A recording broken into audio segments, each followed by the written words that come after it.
السلام عليكم ورحمة الله وبركاته. كلنتي وعانا وناكسن الدلهان تيمبا ومحي عقبادها إلا كل ما يانددكي دوانها شرع لان تكوكالي دالك مريكانكا xoga yar oo ku saabsan ayaan ila wadaagi doonaa ku soo dhawaada muuqaalkeena markan dalka Mareykanka oo ah wadanka adduunka ugu dhaqaalaha iyo xuduudda weyn ayaa bariyahan waxa ku sii qulqulaya dadyowga qaaradaha adduunka oo raadinaya nolol ka wanaagsan tahay dalkooda ku haystaan sida Yurub, Aasiya iyo qaaradda Afrika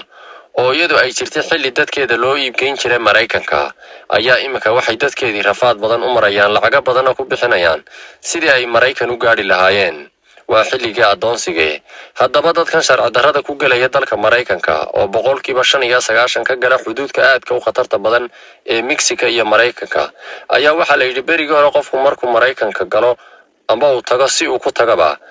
waxaan ka hadlaynaa kuwa aan sharciga ku gelinay qofka wuxuu heli jiray baayir shaqo yar isagoo bilaa sharci ah ayaa la siin jiray warqad yar ee shaqada kadibna uu qofku heli karay shaqo yar oo ku sii dabari jiray noloshiisa laakiin imika waxa laga soo sheegayaa dadkii bariyahan dambe ka daadanayay deyrka Mexico iyo Mareykanka inay qaarkood caqabado xun kala kulmeen halkaasina kadib markii ay noqon weyday amba uu xaalku noqon waayay sidii ay xaalka moodayeen qaarkood waxa lagu xidhay baa la yiri in warqad ka soo qaataan mid ka mid ah dalalkii Latin America ay soo dhax shumaaxeen amba ay soo dhax mareen halka qaarna loo diiday warqadda shaqada farahan laga qaaday oo aan ciidana xilin amba aan jeel lagayn ee guriga iska joogaan meeshaan ay ku heshay shaqo la'aan hoy la'aan iyo sharci la'aan ilaa lagu siiyo warqadda shaqadana inaad wax shaqo ka qabato dalka Mareykanka waa habeen xalay tagay baa la yiri oo suuragal ma aha halka qaarkood ay dad dulsaar ku yihiin muddo dheer marka laga reebo dad aan badnayn oo iyagu markii horeysay galay Mareykanka warqadana helay oo nasiibkoodu wanaagsanaa sidoo kale wadamada Canada iyo Mareykanka ayaa ku heshiiyay inay meel uga soo wada jeedsadaan soo galootiga sharci darrada laanta socdaalka ee USA ayaa iyana ku hanjabtay inay caqabad kala kulmi doonaan dadka iska socotada ee u soo haajiraya Mareykanka qeexitaanka guud ee Mareykanka amba United States of America USA waa wadan ballaaran oo ka kooban 50 gobol oo daboolayo dhul ballaaran oo waqooyiga Amerika iyadoo Alaska oo ku taala waqooyi galbeed iyo Hawaii ay korisay joogitaankiisa badweynta Pacifica magaalooyinka waaweyn ee xeebta Atlantika waa magaalada ugu weyn ee dalkaasi ee New York xarunta maaliyadeed iyo dhaqanka iyo caasimaduna waa Washington DC iyo magaalada bartamaha iyo galbeedka ee Chicago waxa iyana caan ku tahay qaab dhismeedkeeda saameynta leh iyo xeebta galbeed ee Los Angeles sidoo kale wuxuu caan ku yahay shirkadda samaysa filimada ee Hollywood Mareykanku waa 50 state amba 50 gobol sidaynu sheegnay oo mid waliba u dhiganto mid ka mid ah dawladaha adduunka qaarkood marka la eego awoodooda iyo dhaqaalahooda iyo baaxadda ay ku fadhiyaan wadamada qaar ayuu ka weyn yahay gobol kaliya amba state kaliya oo ka tirsan Mareykanka waxaana madaxweyne ka ah waxaas oo gobola amba waxaas oo dawladda ay isu tagay sida magaciisa ka muuqata oo ah gobolada midoobay ee Mareykanka duqa boqolka afka saaray ee Joe Biden la yiraahdo ayaa madaxweyne u ah badka dhulkiisa amba cabirka dhulka USA waxa lagu qiyaasaa 9,834 kilomitir oo laba jibaaran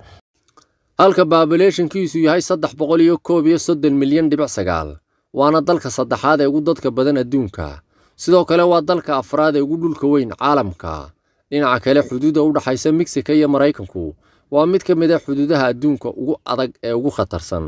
sidoo kale waa mid ka mid ah xuduudaha ugu dheer ee laba dal wadaagaan si kasta oo adag tahay waa mid ka mid ah meelaha amba xuduudaha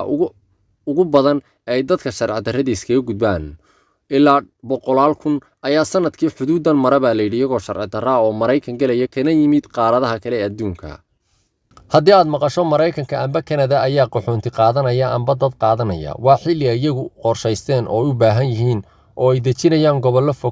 gobolada fogfog ee Mareykanka oo kolalka qaarkood iyagu dad u baahda waayo ilaa imika waxa jira meelo ka mid ah Mareykanka oo dad looga baahan yahay oo cidla gobolada dad yar oo dad u baahan ayaa jira saynu soo sheegnay qarniyadeen soo dhaafnay dadka Afrika ayaa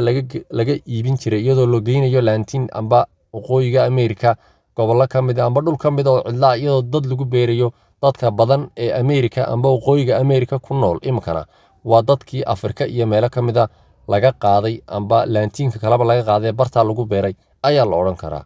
laakiin waxay rabaan in ku sii soconay uu soo dhamaado rafaadka qaaradaha ay ka imanayaan ay ka yimaadaan qaarad ay ka imanayeen waxay ku soo marayeen rafaad badan iyo lacag badan ay soo bixiyeen laakiin safarka sagaalka dal lagu dhaxmaraya waa Latin America oo kaliya waa wadamada qaaradda la Mareykanka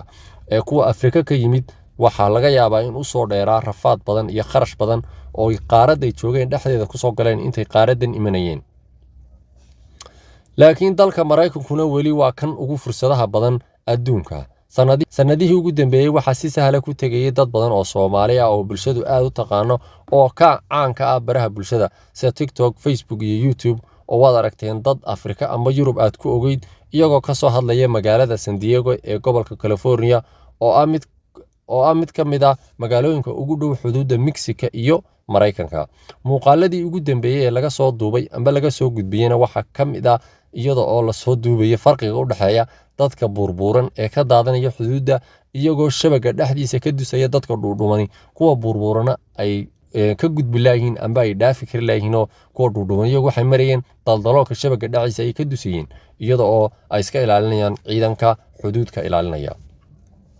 saacadahan aad la hadlayaan muuqaalka duubaya lafteeda waxaan arkay dad cusub oo ka soo hadlaya magaalada San Diego ee gobolka California dadkaas inuu ku ogeyn Yurub iyo Afrika oo iyagu maalmo ka hor nala joogay halkan amba Yurub amba aan idhaha Afrika amba Yurub laakiin imika Mareykan jooga waxaad isweydiinaysaa kharashka ku baxay intaasoo dal ay sii mareen talo waa inteen leeg ayaad isweydiinaysaa kharashku ma aha mid sugan oo in oran karno waa intaa oo qofba in ayuu ku tagayaa qofo meel ayuu marayaa qofo wax ayuu adeegsanayaa mid lugta ayuu in badan maalaya mid gaari ayuu adeegsanayaa mid baad diyaarad raacaya waa sida loo kala dhaqaale badan yahay marka horeba iyo loo kala xirfad badan yahay sidoo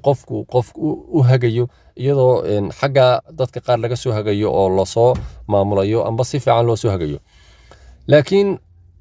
qiimaha dhexe inta ugu badan dadka ka baxa waa dhowr iyo 10,000 ilaa 10,000 waa laga yaabaa inuu ka bato 20 ku gaadho adu waa meelaha ayay igu warameen dadkii aan weydiiyey qiimaha bal ugu macquulsan ee dadku halka ku mareen waa ilaa meelaha ay ugu qiyaaseen waa laga yaabaa inay ka qiimo duwan tahay dadka Yurub ka imanaya laakiin anu kuwa imka asantiin haddaad igu cusub tahay waxaan ka codsanayaa subscribe saarto muuqaalka like saarto dhammaantiin waad mahadsantiin waana in salaamaya